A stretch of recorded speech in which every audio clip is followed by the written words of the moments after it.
Okay, so we're going to get started. So Jessica, so Yes. tell us about TBDs. So what is a TBD? Well, give it, since Michael doesn't know you, give us 60 seconds on who is Jessica. Michael. I am Stephen's processor. I've worked with Stephen for 14 years. Yeah, Yeah, but I mean, I do everything, a little bit of everything. it's true. Yep. Okay, Jessica, tell us about TBDs. Okay, so on TBDs, you can send a TBD file to underwriting without sending out disclosures to a borrower. All you need to do is get the borrower's authorization signed, and then of course have the financials, just like you would need on a regular file that you have an address on. And then your processor can submit that and get credit approval. Yeah, Michael, I'm sure your market there in Florida is just as hot, if not hotter than ours in Georgia. And it's really important today to have the loan fully approved. At least the agents are pushing for that to try and make their offers more competitive. Right. So Jessica, can you get a TBD on all the different programs or what? Yeah, you can do TBDs on any first mortgage with Van Dyke.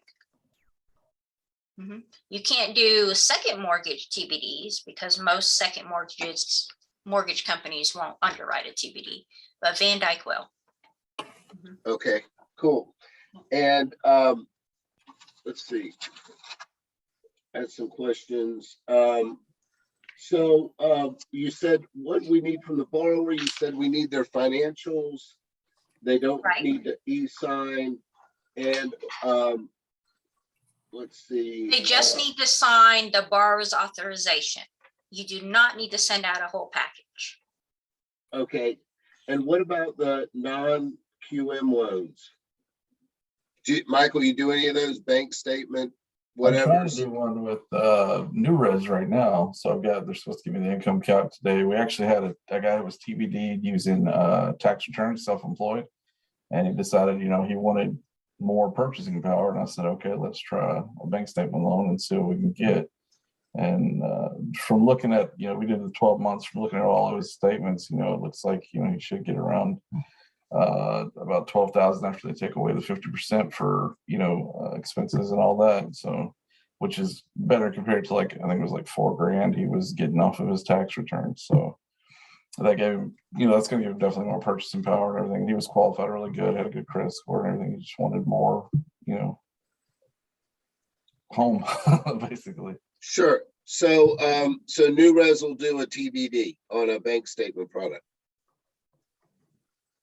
Well, oh yeah, he's TBD. Yeah, we just didn't. Good. Yeah. Okay.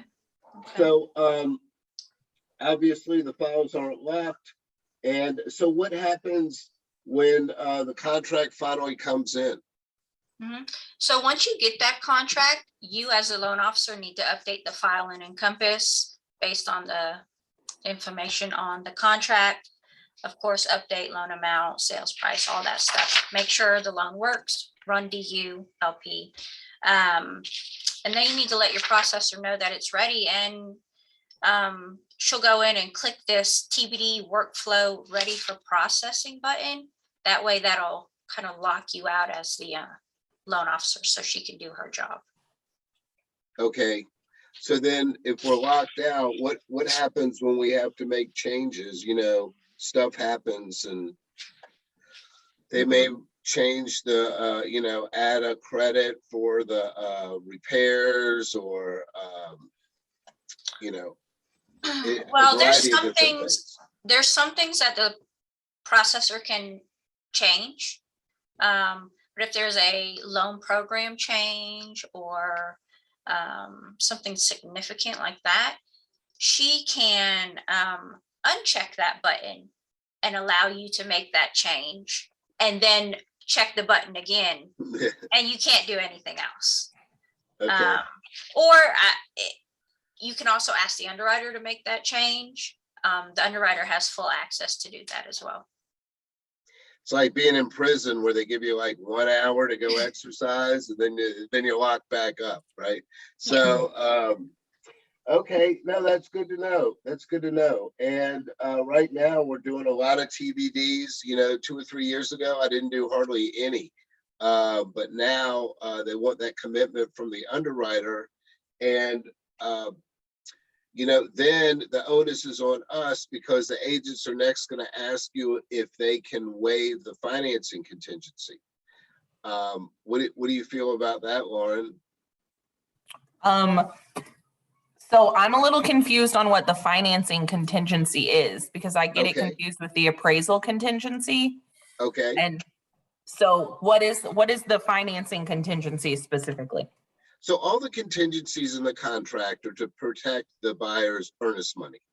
Right. So the financing contingency says that, hey, if you don't get approved for your loan by such and such a date, usually, maybe 14, 15 days, they'll put a number in the contract. Then you have a right to get all your earnest money back, terminate the contract and get all your earnest money back. Okay. And if the lender sends us a letter saying that you couldn't get your loan, then that is a legitimate legal way to terminate the contract and get all your money back. So in theory, being TBD approved would get rid of the need for that. So, that's a discussion point because the thing is, stuff can happen. So I think that you have to be honest with the agent and the borrower and say, okay, so this is like a snapshot of everything today. Your loan is good as gold. But, just be aware things can happen. And if anything happens majorly to your financial situation, like if they lose their job or this or that, we are not at a point where we have funded that loan. So just be aware that there still is a small risk. But I would say that we have lessened that risk tremendously by having the underwriter take a look at the file and give us conditional loan approval. So I guess it falls under the, we feel pretty sure, but nothing's absolute.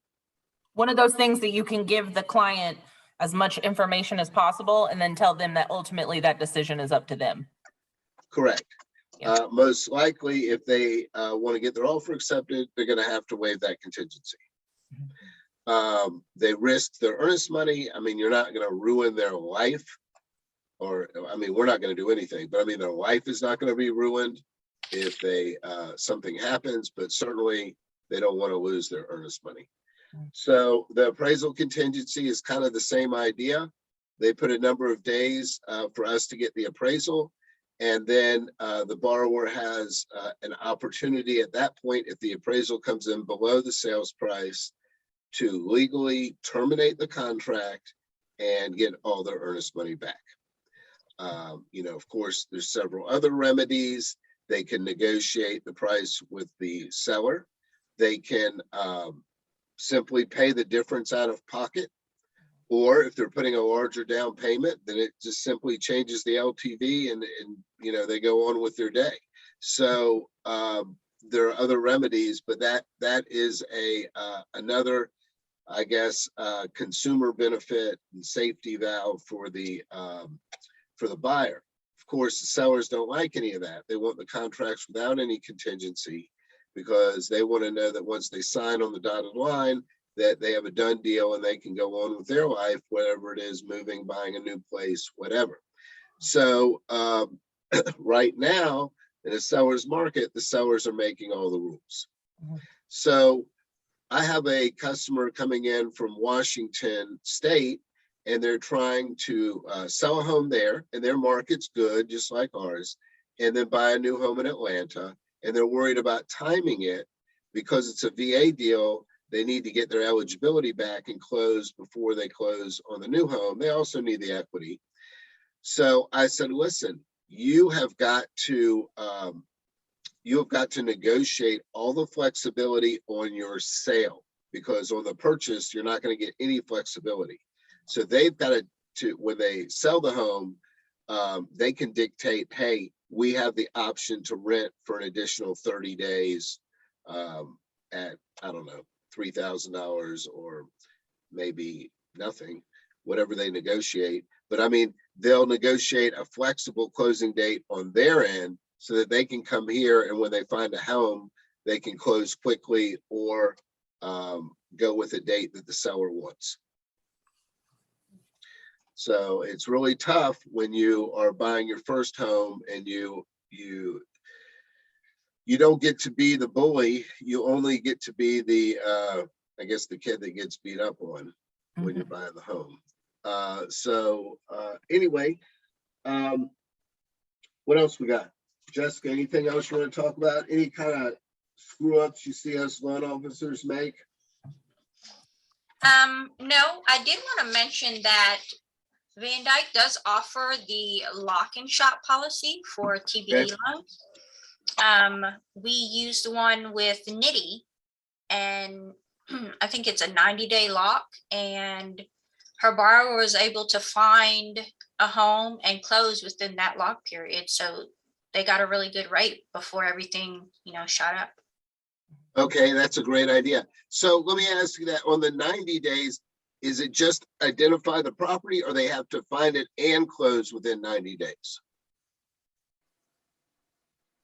That is a great question. Let's see. Once a property is found, the rate lock.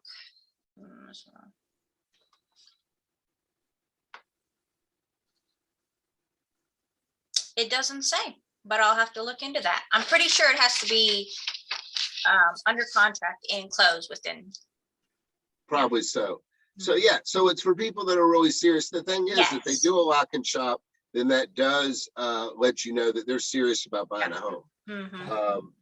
Okay, good. Yeah, Good that's a question. good tool. Would there be any reason not to do the lock and shop? Like, cause I don't know if would there be any negative side effects to doing that? You know what I mean? Well, you pay a little bit of a premium in the fact that you're doing a 90-day lock. Right. So really what you're doing is you're giving up probably 1/8% in rate for the insurance policy. Yeah. That rates are not going to shoot up. So, I mean, I think it's a good deal. Who knows what's going to happen with rates? I mean, Yeah. let's hope that they don't go up any higher, but that's what we said when gas was $4 a gallon, right? We said, let's Yeah. hope it doesn't go any higher. Who knows? So, all right.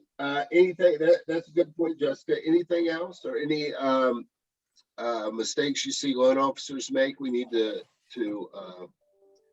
be wary of? No. Mm-mm. Okay. Okay, Jessica. Well, thanks for joining us. Have a wonderful day. I'll Thank see you you. later this afternoon. All right.